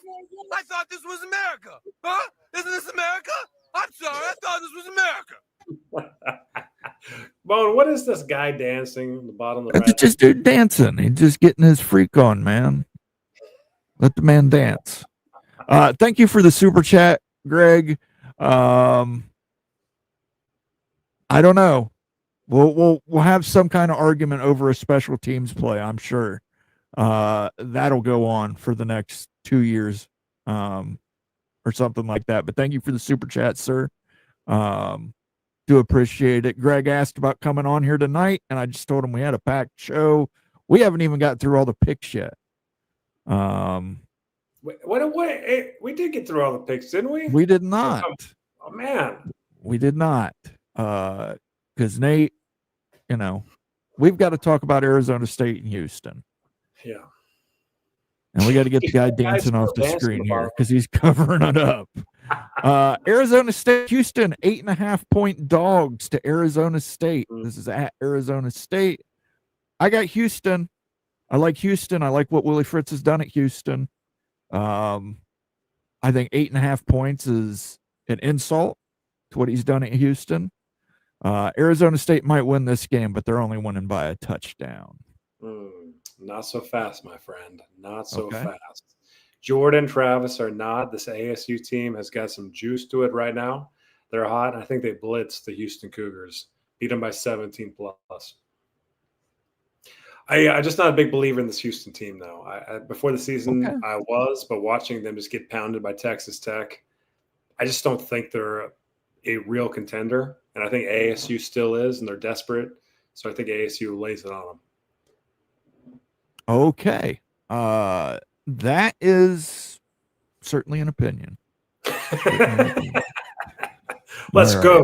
Let's close out of there and get back to the tomfoolery of the channel. Talking about the 2014 playoff, talking about conference expansion. That you'd have to believe that 24 teams leads to more conference expansion, especially if you're the Big Ten and the SEC. Now you have 4 automatic qualifiers. Now you've got potentially 6 to 8 at-large bids. Right. We got one more super chat here. Hold on. Only game that matters tomorrow, Battle for the Heart of America. That's today's Chevrolet Sunflower Showdown. Kansas State real quick. versus the Jayhawks. Thank you for the super chat, Town Hawk. Kansas. I tell you what, this is a big defining game for the Kansas Jayhawks with Lance Leipold. Because K-State's coming in. They're sneaky hot. Both are off bye weeks. And I think that it's going to be an absolute battle. But if you look at the historical record between these two teams, K-State has won a lot of these Sunflower matchups, right? K-State's kind of dominated KU for the longest time. And if KU's ever going to get it done with Jalen Daniels, it's this year, this time. They've got to do it for Lance Leipold's sake and stuff, for that program's sake, to get the momentum going again. I think KU has to have this game. KU and Utah are both kind of in a situation where these are freaking must-win games, or else it seems like there's going to be really threading on this program, kind of just letting it go and stuff, where there might be needing a change, actually, in my view and stuff. So I think KU has to win this game more than K-State. I think that KU wins a close one versus K-State. An absolute showdown battle. Avery Johnson just can't get it done for the Cats. Daniels takes it home. What do you think, Mon? Listen, I think Avery Johnson is overrated. I'm a huge fan of Kansas State because it gave me Will Howard, which gave me a national championship. So thank you, K-State. You put all your money on Avery Johnson. Didn't work out well for you. Worked out well for me. We didn't get a win over that team up north, but we got a national championship, which is number 9. And this year we're going to get number 10. And I got to thank Alabama and Nick Saban retiring for that. So because he sent us Julian's saying. So just my thoughts, but I like Kansas. Let's be honest here. I think Kansas is where it's at. Potential Big Ten candidate. Covered it on this week's members only video. Ryan spent all that hard-earned money to make 10 new members here on the channel. I hope all 10 of you go check that out, because we do touch on the Kansas market, and Kansas is a surprisingly strong financial market that you may not believe is, as strong as other markets, but they're right up there, man. They got some money and wealth rolling in Kansas City, Kansas, and Kansas City, Missouri, all of which fall into the Lawrence, Kansas CSA. Moan, I've got a question for you. After doing the analysis, and all the new members, check out Moan's video that he put out a day ago. It's fantastic. Absolutely love it. I think you've nailed it and stuff. And you dove into a bunch of things that the Big Ten wants, looking at Kansas. But you made a comment a few times that's saying like Kansas is kind of like, like reporting in like that average territory, and that average is good because it's not bad. Like you, right. I picked up that you said that multiple times, right? So like, let's talk about what KU does well. That's a swing factor to get them in, because we all know that an average candidate ain't going to get in the Big Ten. You've got to be above average in some ways, right? So what is it about Kansas that the Big Ten would want? Kansas is AAU. That's a prerequisite. If Brett McMurphy's to be believed, you've got to be AAU, or at least very, very close to it. Prototypical Big Ten West team. Now, I don't mean the West Coast schools. I'm talking about when we had divisions with the Big Ten West, Minnesota, Wisconsin, Iowa, Nebraska, Illinois. They just kind of fit that mold. Culturally, I think Kansas is a huge cultural fit for the Big Ten. And I don't think Kansas has made it nearly. I think Kansas would go to the Big Ten, but I don't think they've nearly made it as anti-Big 12 as Utah has. I think Kansas is playing it very cool. They're just kind of out there. You've got donors gifting them hundreds of millions of dollars. You've got a brand new football stadium. You've got this huge new complex that you're putting up to support the football stadium. You're going all in on your sports. I think that's what makes Kansas an above average candidate. Okay, so is a basketball a huge swing factor too? Sure, absolutely. Blue blood basketball. They wouldn't rock the boat if they got in there. It'd be a situation where they would go along to get along. But blue blood basketball too, man. Huge. I mean, the last time the Big Ten won a national championship in basketball, I think George W. Bush was president. That's how long ago it was. No way. With Michigan State winning last. Yeah, that's the last time. And I mean, at some point, the Big Ten's going to have to get over that hump. Now, listen, it's not that the Big Ten doesn't have great teams like Purdue, but Purdue doesn't do you any good if they don't win a title. Right. There's only so many times you can keep going to the Elite Eight and the Final Four and not winning something that hurts you. So Kansas bringing an elite basketball program, probably one of the top 3 basketball programs in the entire country, that certainly helps you. But I think it's more of, for Kansas's sake, I still think it's more of a cultural thing. I think Kansas culturally fits with a lot of old school Big Ten teams.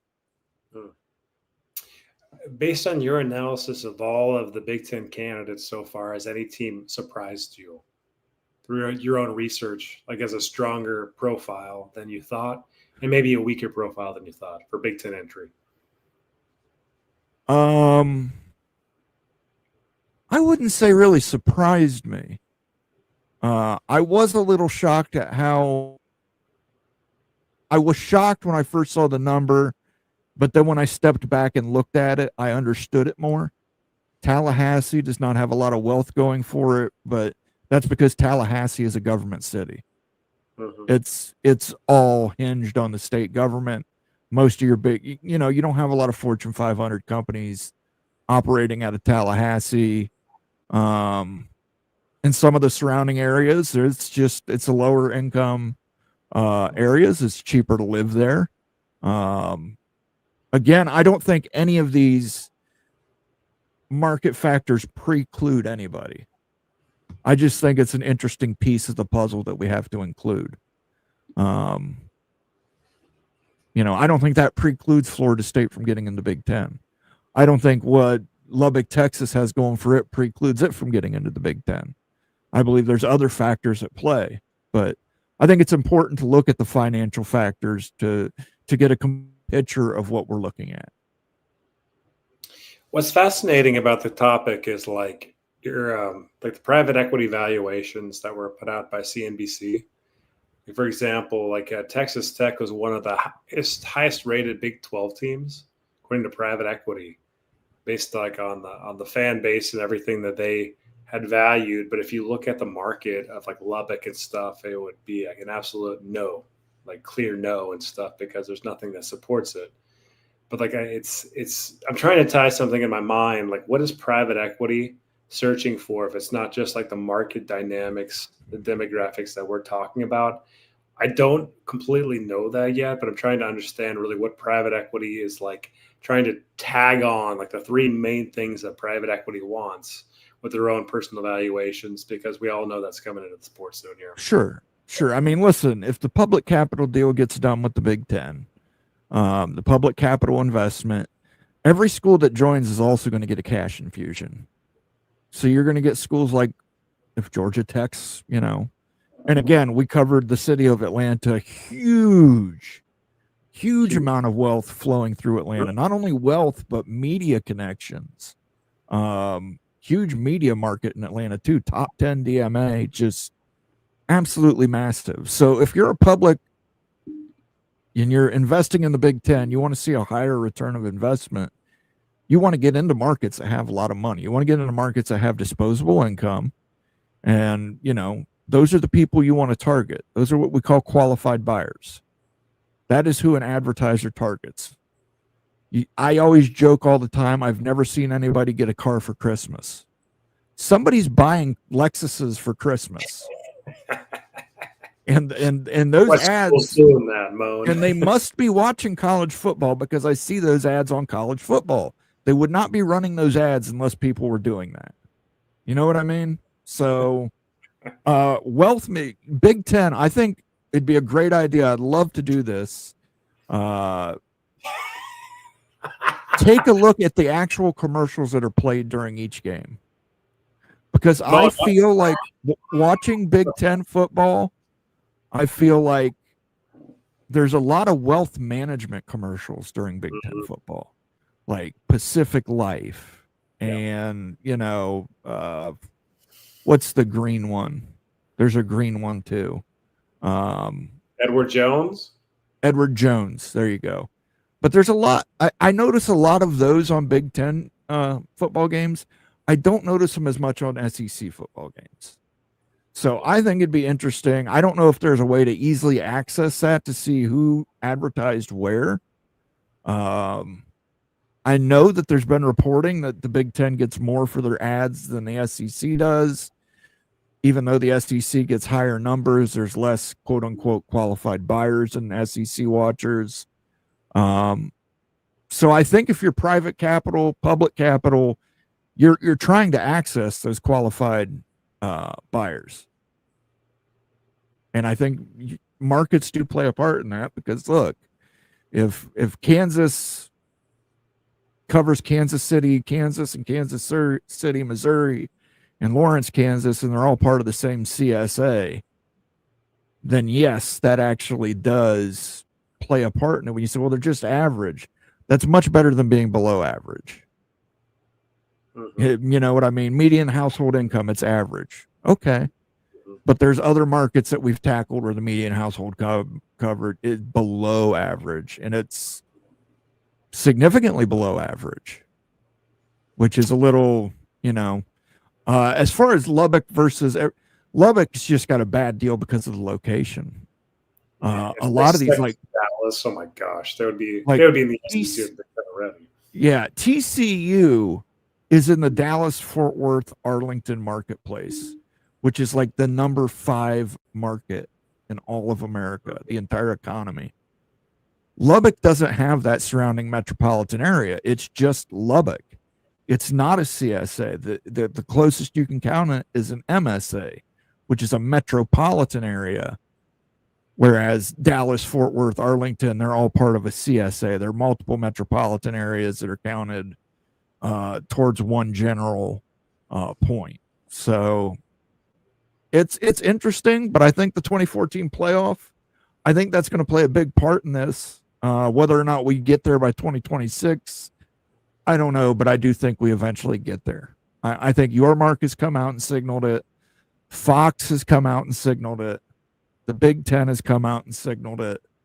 We're just kind of waiting on the ACC, the SEC, and Notre Dame to make their voices heard.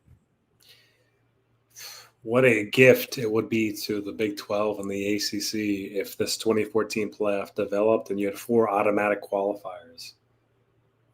Like to me, that's shocking that would even be on the table. Of course, Yormark supports it. I mean, it's the greatest deal ever for the Big 12 conference. You're talking about getting one team in a 12-team playoff, and you can get 4 teams in 24. Like automatic. And so I think that it's man, I'm shocked that the SEC and the Big Ten would even actually consider it. And I get like the automatic like the non-automatic qualifiers like would go to the Big Ten and the SEC. I totally understand that. But given the fact that you're giving 4 up to the Big Ten, to the Big 12 and the ACC is a bit shocking still. I'm shocked. And so I would love to see it, of course, because my Utes would make the playoff, right? Like you actually have a real avenue to the playoff, and like it's not like you get in the top third of the conference and you're in the playoff, right?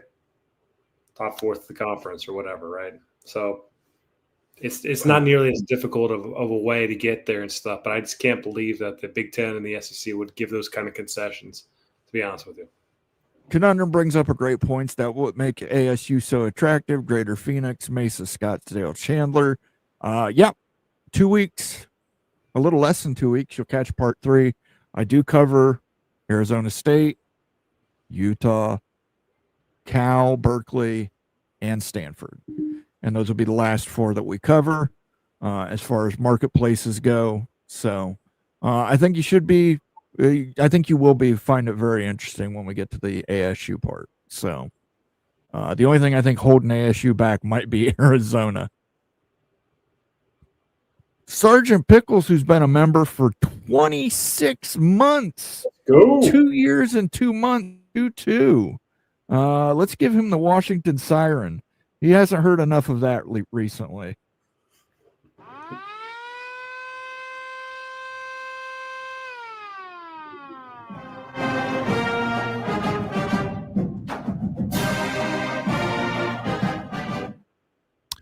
ASU just got a large donation for their new medical school. You're absolutely right, Antoine Johnson. And I've been saying this for a long time. Nothing is happening inside a vacuum. Everything that you see in front of you is leading towards something else. And I think 2014 playoff, public capital investment, I think that signals expansion for the Big Ten especially. I think the Big Ten does get to 24 teams. I mentioned it, I believe, on Sunday. I think Cody, as much as I don't like Cody Campbell, I believe he does have there are legitimate ills in college football. I think a 24-team Big Ten can resolve some of those ills. Now, the problem is it's going to resolve some of those ills at the expense of people like the Big 12 and the ACC. But I think it does. I mean, look, if you go to 24, you put 6 teams on the West Coast, we don't have this travel issue anymore. Right. You've put up regional travel on the Atlantic Seaboard, regional travel in the Rust Belt, regional travel in the Plains. So you've eliminated that argument that, hey, there's too much travel. We need to get back to smaller regional conferences. I think that you are going to get super leagues, but I think they end up being conferences. I would not be shocked to see the SEC get to 24 at some point. With who though? I mean, like who would Well, be I the think for the last four in? SEC, well, for the SEC, I think your first four in we know are North Carolina, Yeah. Virginia, Florida State, Clemson. Clemson. Yeah, I think but we like, can all who agree those else are your would first be four in. four?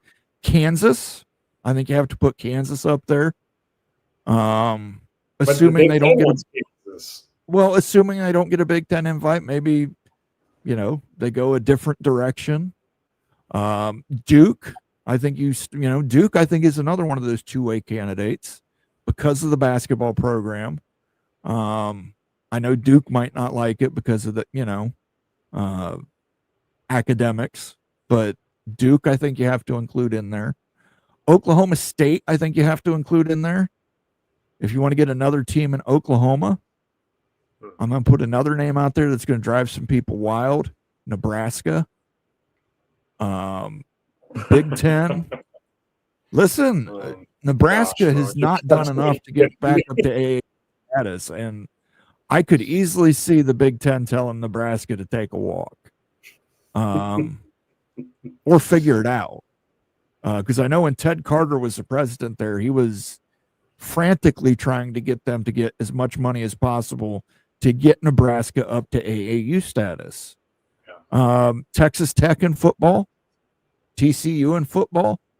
I know you've got Texas and Texas A&M, but listen, if Texas Tech really pulls it off and this NIL works well for them and they win 2 or 3 of the next 10 national championships, I think it bumps them up as ups their profile as a college football expansion candidate. North Carolina State would be another one. If North Carolina can't sever the Wolfpack backpack, the SEC could take North Carolina State. But check it out. We know that the SEC wants the same type of profile the Big Ten wants. AAU-based research institutions, good brands, solid academics, football brands. They want the same thing, Moen, right? And so some of these schools you brought up aren't AAU. They're not research-focused and stuff. So that's going to be a problem no matter what. I'm talking about TCU, Texas Tech, and even NC State. They're not AAU. Like, they're not going to be the first choices. Not going to be the second choices, third, fourth, fifth, sixth. Like, they're not going to get. I don't think get in either. Well, here's your problem. North Carolina State could very well become AAU within the next 15 years. They have the ability. They have the student population. It's a money issue for them. Can they get the money to get that research up? If they join the SEC, they can. We've talked about Florida State. Florida State's not AAU yet. Right. But what did Florida State do? They went and made a deal to get their own hospital system. AAU people love medical research. So obviously Florida State, not AAU yet, could very well be AAU in a short matter of time. Clemson is more difficult. Clemson has good academics, but they just don't have the research dollars. But given the option between taking Clemson and not taking Clemson, I don't think the AAU status is going to be a killer for Clemson to the SEC. I'm going to name an SEC target that nobody has ever named before, but based on Professor Wild Utes research here, I found a school that is a very good linkage to the SEC, Moen, and I'd like to get your thoughts on it, okay? Okay. Arizona State.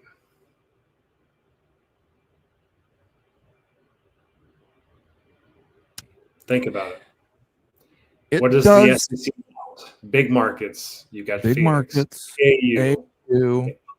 ASU's got it. You have to get more. Like you're in a new market. Like you're going west of Texas a little bit. But I'm telling you, like that Arizona State, their profile fits what the SEC wants. They're Southern based. So you're not playing cold weather games too.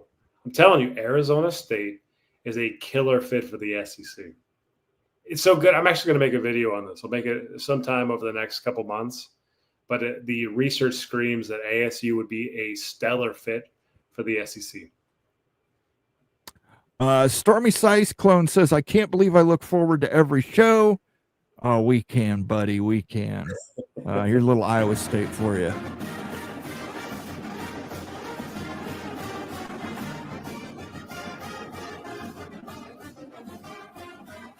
Let's do that Cyclone Power tomorrow, baby. Cyclone Power. And you didn't answer Sergeant Pickle's question, though. How was the Skyline? So the Skyline, okay, I'll give it a straight ranking from 1 to 10 based on just like in a bowl, right? It's a good 2.5 to 3 out of 10. It's really bad in a bowl. You never ever just eat it for the sake of eating it.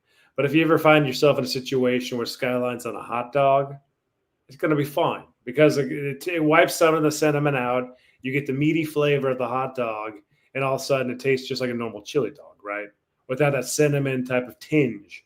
And so I would give like the Skyline chili dog a 7, whereas just Skyline Straight's a 2.5. Kenneth Maynor with a super chat. UNC, Duke, UVA have the academics the SEC wants to rival the Big Ten.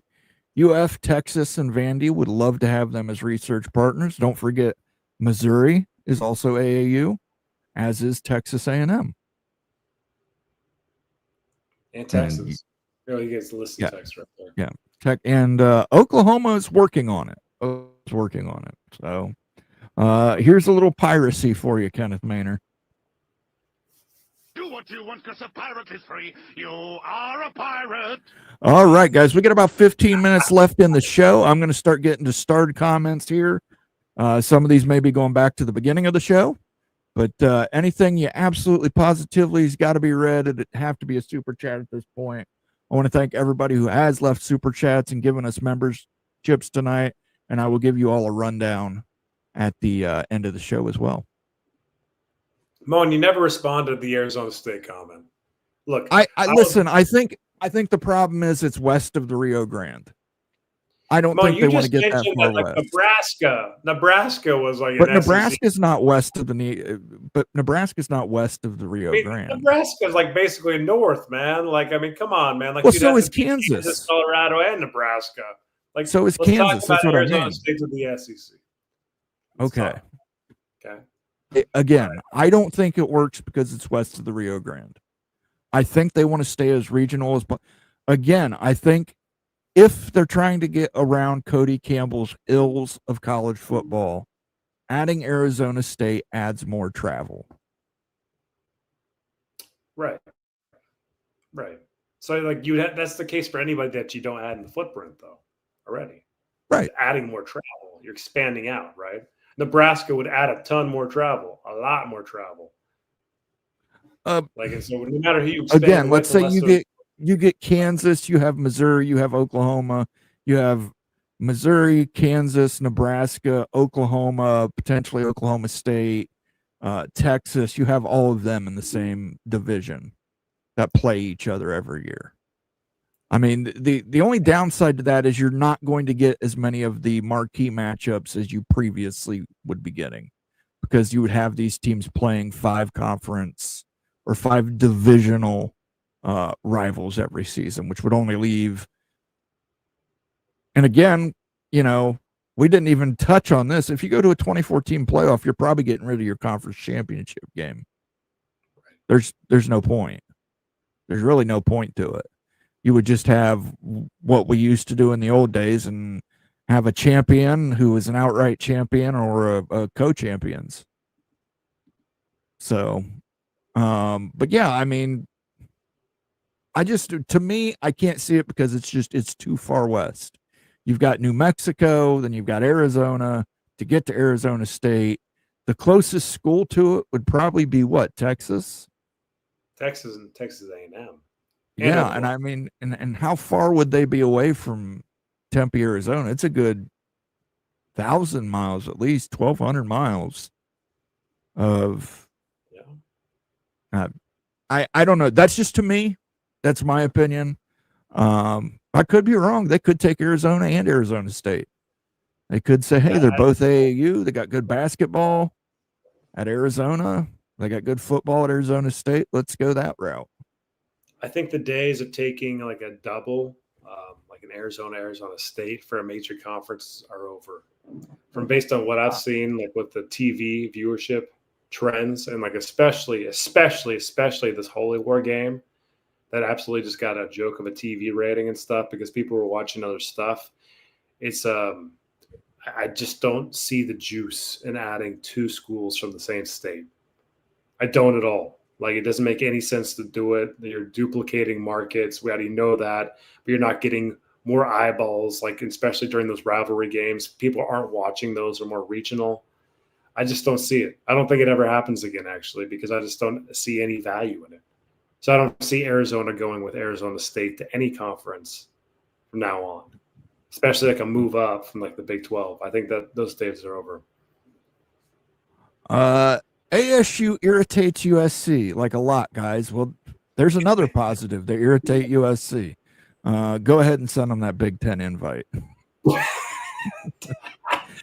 let Utah the Big Ten moan. Utah's going to be like USC's little sidekick. Thank you for the super chat, Becky. Let's get you a sounder. Talking about Missouri. I'll be deep in the cold, cold ground before I recognize Missouri. Kenneth Maynard with the $5 super chat. Moan is accurate. North Carolina State is indeed AAU bound. ECU, now in R1, will be AAU within 10 years. Both schools expanding their research. Again, Kenneth, I don't know if you saw part 1 of that Moan Confidential, where we talk about Duke and that research triangle. Big money. Big money on research in the state of North Carolina. So, but thank you for agreeing with me. The most rewarding part was when he gave me my money. And then we got a super chat from Ryan Willie saying ASU is a party school like Wisconsin, but no. The Big Ten folks do not want Arizona State in. Like, I tend to agree with him. All right, we'll cut to the chase here. I do want to get to some comments, but listen, my ideal Big Ten at 24, you add Notre Dame, you add Miami, you add Georgia Tech, you add Duke, you add Kansas, you add Utah. Yeah. That's my ideal Big Ten at 24. Is that what you would think too? Okay.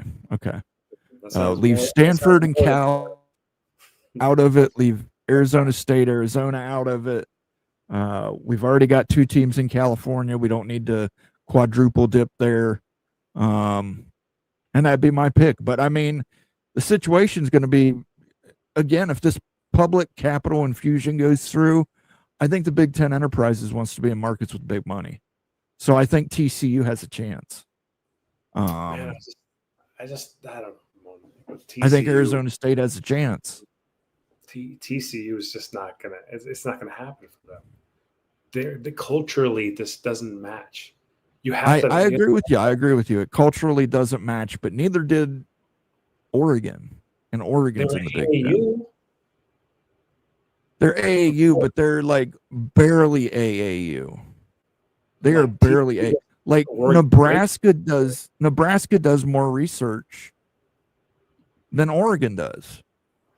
It's just a matter that their medical school is in Omaha and not in Lincoln. But I mean, they still do 3 times the research that Oregon does. Thank you for the super chat, Ryan.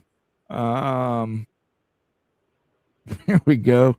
Men, there's a little crippled boy sitting in a hospital who wants you to win this game. I know because I crippled him myself to inspire you. Maybe that's what Luke Fickell needs to do, Ryan. Maybe he needs to cripple children. But even I don't. What's that? We need the Badger sound. Okay, Ryan's been on fire tonight. Give him the Badger, baby. The Badger noises. Although I think secretly Ryan's probably wishing that Luke Fickell does not win another game the rest of the season so they can definitely get rid of him and the AD. But let's see, Wisconsin Badger.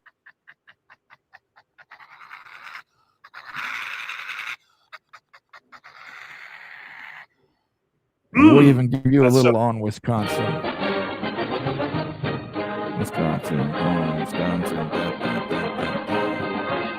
I love that song when it's played up tempo. I do. Becky says Oregon is AAU like tofu is meat. It's protein, but And she has no bias whatsoever. A comment from C. John here. He says, howdy, fellas. Skyline dog plus cheese and onions. I'll take 2, please, and thank you. Hey, there was not onions in the Skyline batch, but the dog, he's not wrong. The dog's not bad, Moan. You bash Skyline so bad and stuff. The three-way looks pretty terrible, though. Who in the world came up with that idea? Like, okay, you ate it straight. Now, you ate it straight. Now, tell me, that is not chili. That is like cinnamon-flavored gypsy soup. Spaghetti sauce. Yeah, it's like soup. You know, have you ever had ragu before? Ragu spaghetti sauce, like Prego. Mm-hmm. You know what I'm talking about? It's that with cinnamon. Yeah. You got to remember though, I'm poor white trash. Prego is actually good spaghetti sauce for us. What do you eat, Mo? That's premium. I listen when I fix spaghetti. I use Prego. I use Prego.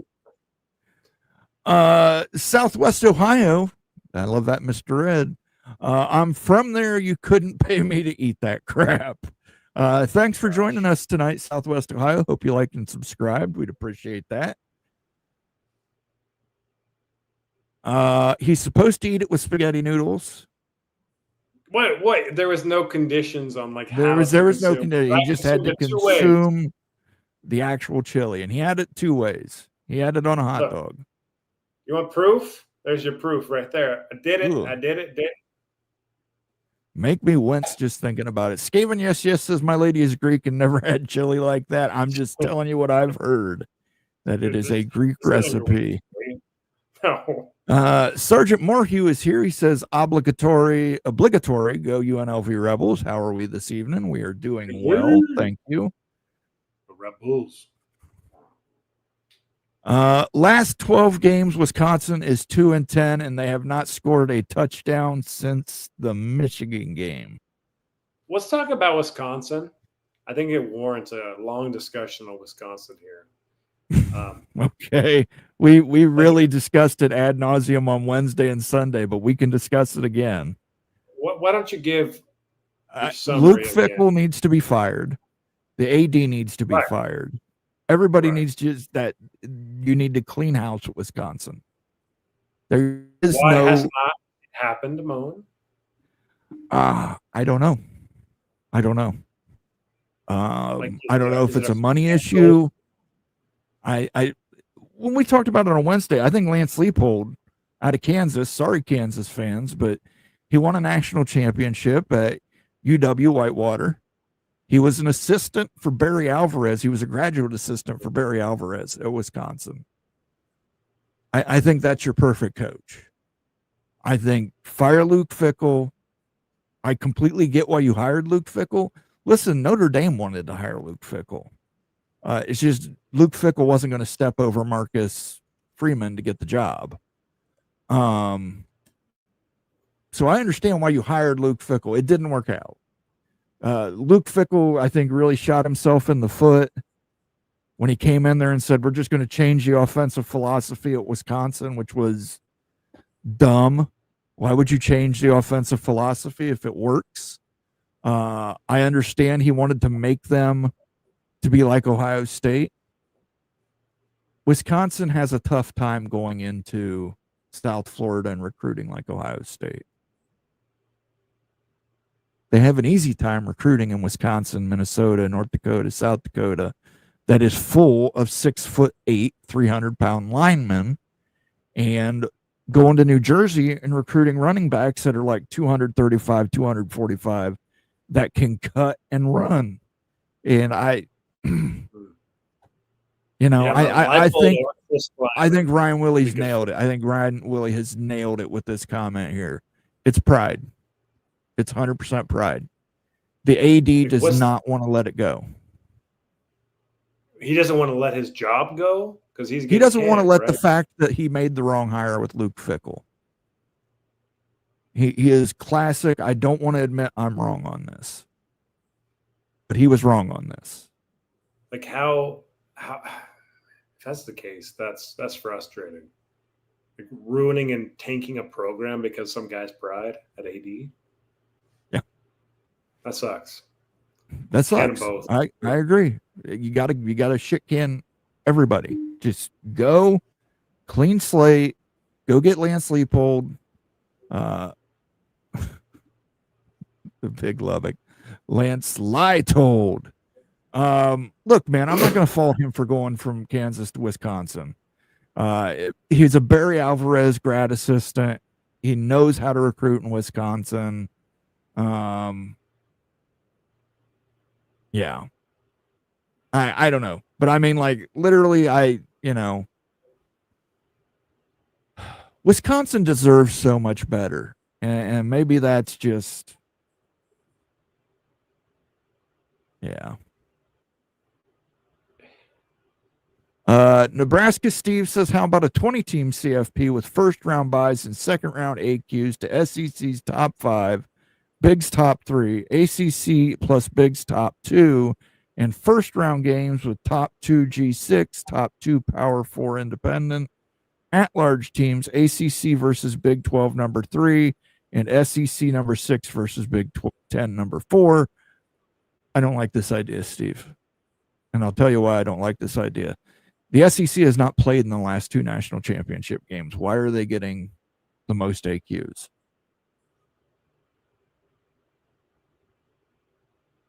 The argument, yeah, he wants to give the SEC top 5, Big's top 3. The argument being made is that when the Big Ten originally introduced this, it was unfair. Correct? It was 4-4-2-2. Now they're introducing it as fair, 4-4-4-4. Although I still am of the belief that Notre Dame should take one of those 4 ACC spots. I don't think Notre Dame should get their own at-large bid. Cinnamon buns, yes. Cinnamon chili, no. Go Big Red. Big Red. Big Red, that's a cinnamon gum. So Utah lost. Oh my gosh, right, Moan? It is like Big Red cinnamon it's gum. Like Big Red cinnamon gum. It's not cinnamon bear. It's Big Red cinnamon gum. Mm-hmm. So Utah lost, and Wild had to move out of the house. Tough loss, Ute. Tough loss. Ute's actually on vacation. The loss was too much for him, and he had to go on vacation. Oh my gosh, it was. Yeah, I'll tell you what, Moan. Like that loss was very difficult. Have you ever wanted something so bad that you're with like some friends or maybe by yourself and like you're watching a football game and not just yelling at the TV, but you start doing like putting voodoo magic on the TV to get it to change, like anything to win the game. Have you ever done that kind of stuff? You know what I'm talking about? You're trying to like change things by like, speaking like nonsense or like just throwing weird vibes out and stuff. Like I'm going to a different realm of fanhood here. Okay. This isn't just normal fanhood. We're taking it to a different level. Have you ever gone, how far have you gone for your team to win a football game? Okay. I will tell you this story. My mom, again, we're a whole family of Ohio State fans. It goes back generations. It's generational. At one point, she used to tell us a story all the time when we were kids that when she was younger, she was watching a game. Somebody was running the ball up against Ohio State, and she said, break that kid's leg. Play that kid's leg broke. Oh my gosh. She said she would never do that again. And then I watched Tim Biakabatuka run all over Ohio State, and my mom finally snapped and said, fine, F it, break that kid's leg. So, I mean, that's what I would have. it didn't break. It didn't break. No, he went on to rush for like 296 yards against Ohio State. It was ungodly. It was ungodly what he did to the Ohio State Buckeyes. But I mean, that's what I'm talking about. You know, for me, it's like I am hypercritical of coaching decisions, and I've never coached a football game. Like I've played like Madden and EA college football, but like I like that Stanford game. I'm still pissed off with that Stanford Hawaii game because it's like you're running the ball, it's working, they can't stop it. Why would you go ahead and try and pass the ball when you don't need to, and you throw an interception that basically it ended up helping Hawaii win the game? You know what I mean? I get hypercritical, and then and then somebody comes in the room and says, "Who are you talking to?" And I say, "I'm talking to that asshole." You know? Okay, so Moan, so this has worked in the past. So I was over at my buddy's house watching the BYU Utah game. We had a couple of our friends over, and like they had some of their kids there too. So there happened to be like a bunch of teenage boys, probably about 10 teenage boys. My friends were over there and stuff. We're watching the game. And this usually works well for the Utes, okay? So like we have a thing, okay? When the Utes absolutely need to play, okay, I'm gonna be honest with you. This is gonna I don't care if I get made fun of. I'm just gonna be honest and stuff. Like this is the desperation sometimes Ute fans have to go to. We go into hoodie mode. Have you ever done anything like that, where you put something like this on your head and you go into like a hoodie mode or anything? I'll tell you what. For this BYU Utah game, we had all these we had about 10, 12 teenage boys and 3 or 4 grown men in hoodie mode jumping around and trying to get something to change for this freaking game, and it never happened. And Utah freaking goes down again, and I'm sick of it, Moan. I'm sick of losing. No, but like see, this. I also believe that there's positive vibes because the Purdue game where Purdue upset Ohio State, they had the young man with cancer. They're on the field and they were showcasing them and they were doing the whole story throughout that. And I said, man, they're putting so much positive vibes out in the country that Ohio State's going to lose this game. And Ohio State lost that game. And they did the same thing with Iowa when they highlighted the wave and the children's hospital and all that stuff. I said, you're putting it out there. There's enough of these positive vibes for people, like positivity, that it's enough to just break the karmic cycle and cause Ohio State to lose. Now, is there any real science to that or any real reality to that? No, it's just stupid, but it's just the mind looking for a way to nullify a loss. Right, yeah. To nullify a loss or create a win. I'll tell you what, though, I will never give up. I always put that hoodie on when Utah needs it, Mo, and I will always do that no matter what it takes. Well, I can tell you this. One time, speaking of the 2007 season, we were watching the national championship game, Ohio State LSU. And at the time, I worked in Powell, which is a little suburb of Columbus and Muirfield. And so we had a big watch party at my business. And one of the guys worked for the Columbus Dispatch. He brought this ball in and he told us how magical this ball was, and that if we all passed it around and touched it, that Ohio State would win the game.